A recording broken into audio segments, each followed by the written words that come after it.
Assalamualaikum warahmatullahi wabarakatuh. Selamat pagi adik-adik, salam sejahtera bagi kita semua dan salam pramuka.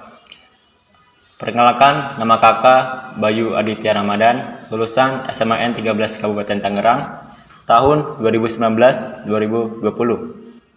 Purna Dewan Ambalan tahun 2019-2020. Di sini kakak akan menjelaskan apa itu PDMPK.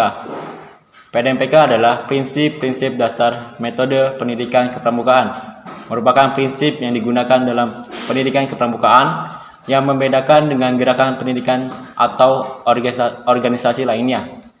PDMPK ada beberapa macam, yaitu prinsip kesukarelaan, yaitu merupakan sikap atau tingkah laku yang bukan karena tekanan. Sifat sukarela ini berlandaskan pada sifat ketulusan hati, tanpa pamrih atau ikhlas, mengutamakan kewajiban daripada hak, mengabdi dengan penuh tanggung jawab. Prinsip ini bertujuan agar para pramuka menjadi pengabdi masyarakat yang tulus hati, tanpa pamrih, bertanggung jawab, dan mengerti mana yang kewajiban dan mana yang baik hak. 2. Prinsip kode kehormatan. Kode kehormatan gerakan pramuka adalah norma dalam kehidupan dan penghidupan para anggota pramuka yang merupakan tolak ukur dan standar tingkah laku seorang pramuka Indonesia. Kode kehormatan ini dijadikan pegangan hidup setiap anggota gerakan pramuka. Kode kehormatan terdiri dari beberapa tingkat, yaitu untuk siaga, janji berupa dwi satya, dharma berupa dwi dharma. Untuk penggalang, janji berupa tri satya, dharma berupa dasa dharma. Untuk penegak atau pandega, janji berupa trisatya, dharma berupa dasa dharma. Trisatya untuk penegak dan penggalang ada sedikit perbedaan. 3. Prinsip sistem tanda kecakapan.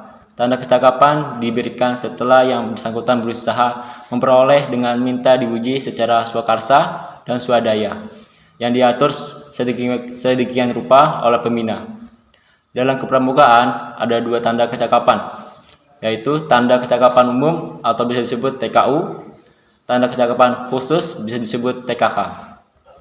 Untuk diadakannya tanda kecakapan ini ialah di samping untuk merangsang peserta didik untuk lebih giat latihan dan belajar, dan juga sebagai penghargaan atas telah berhasilnya menempuh segala ujian dan berhasil dalam latihan. Penghargaan semacam ini sangatlah penting, sebab setiap peserta didik merasa bahwa hasil karyanya dihargai.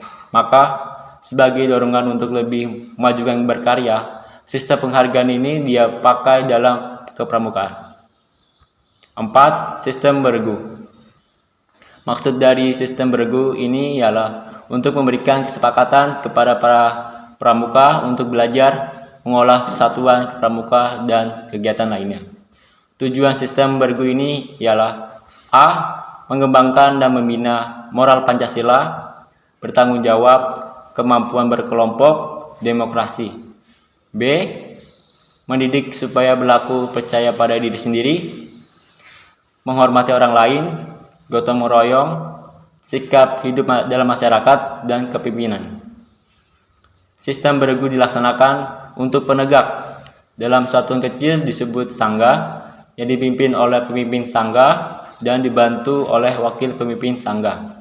Sangga berkumpul menjadi kelompok besar yang disebut ambalan, yang dipimpin oleh pemimpin sangga utama. 5. Sistem satuan terpisah. Sistem satuan terpisah ialah memisahkan antara satuan pramuka putri dengan satuan pramuka putra. Satuan putra dibina oleh pembina putra dan satuan putri dibina oleh pembina putri, kecuali siaga putra dapat dibina oleh pembina putri dan siaga putri dapat dibina oleh pembina putra. Jadi gugus depan putra terpisah dengan gugus depan putri, dan biasanya dengan nomor yang berurutan, angka ganjil untuk putra dan angka genap untuk putri.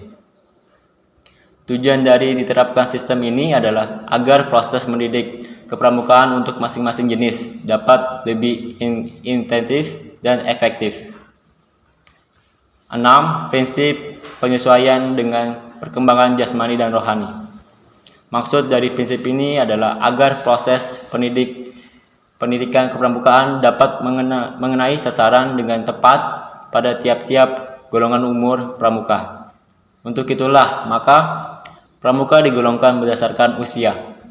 Siaga usia 7-10 tahun, penggalang usia 11-15 tahun, penegak usia 16-20 tahun. Pemuda seumuran ini sudah dapat berpikir kritis, logis, dan realistis. Sudah mengerti corak kehidupan masyarakat.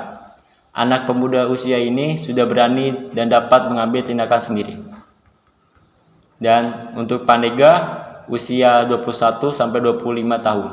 Pemuda siswa ini sudah harus terjun membina masyarakat dan bergaul dalam kehidupan masyarakat luas. 7. Prinsip kegiatan menarik yang mengandung pendidikan. Kegiatan menarik yang mengandung pendidikan dalam kepramukaan dibagi atas tujuan jasmania untuk perkembangan tubuh, kesehatan, dan sebagainya. Tujuan rohania untuk perkembangan jiwa, watak, dan kepribadian. Kegiatan menarik yang mengandung pendidikan ini dipilih dan diatur sedemikian rupa sehingga mendorong peserta didik terus aktif mengikuti kegiatan, memecahkan masalah, dan aktif mengembangkan jiwanya. Kegiatan menarik yang mengandung pendidikan pramuka akan memperoleh 1. Tambahan imajinasi dan daya cipta. 2. Kesadaran akan kemampuan dirinya. 3. Rasa percaya pada diri sendiri. 4. Rasa bertanggung jawab. Dan 5. Semangat gotong royong. 8. Prinsip keprasahajaan hidup. Keprasahajaan hidup adalah kesederhanaan dan wajar. Pramuka harus lebih hidup sederhana dan wajar dengan cara pakaian seragam yang sama, susah bersama, senang bersama, menggunakan apa yang ada dengan wajar, hidup sederhana di dalam alam terbuka, membina kerukunan dan gotong royong, latihan hidup sederhana dalam perkemahan. 9. Prinsip swadaya. Prinsip swadaya dalam kepramuka adalah bahwa semua kegiatan harus dilaksanakan dengan usaha dan upaya sendiri untuk tidak mengantukkan diri pada orang lain. Hal ini pramuka harus belajar menghadapi masalah dengan baik dan demokratis, memecahkan permasalahan dengan teliti, berusaha keras untuk mencapai keberhasilan, dan bertanya kepada yang lebih mengerti apabila tak mampu menghadapi masalah tersebut. Yang terakhir, sistem among. Sistem among berarti mengasuh, memelihara, menjaga, dan merawat. Orang yang melaksanakan among disebut pamong. Dalam kepramukaan, pembinalah yang disebut pamong itu. Dalam hal ini, pembina harus bertindak bijaksana atau adil, memberikan teladan yang baik, rasa cinta kasih, disiplin, dan bertanggung jawab. Atau lebih populernya ialah dengan ajaran Ki Hajar Dewantara, yaitu Ing Ngarsya Suntolodo Imatnya Maglukoso Tutuhuni Handayani, yang artinya di depan jadi teladan, di tengah mengunggah kemauan, dari belakang memberi dorongan. Prinsip dalam metode pendidikan kepramukaan tersebut harus diterapkan secara keseluruhan. Bila sebagai prinsip tersebut dihilangkan, maka organisasi ini bukan lagi gerakan pramuka. Sekian dari saya. Terima kasih. Wassalamualaikum warahmatullahi wabarakatuh. Salam pramuka.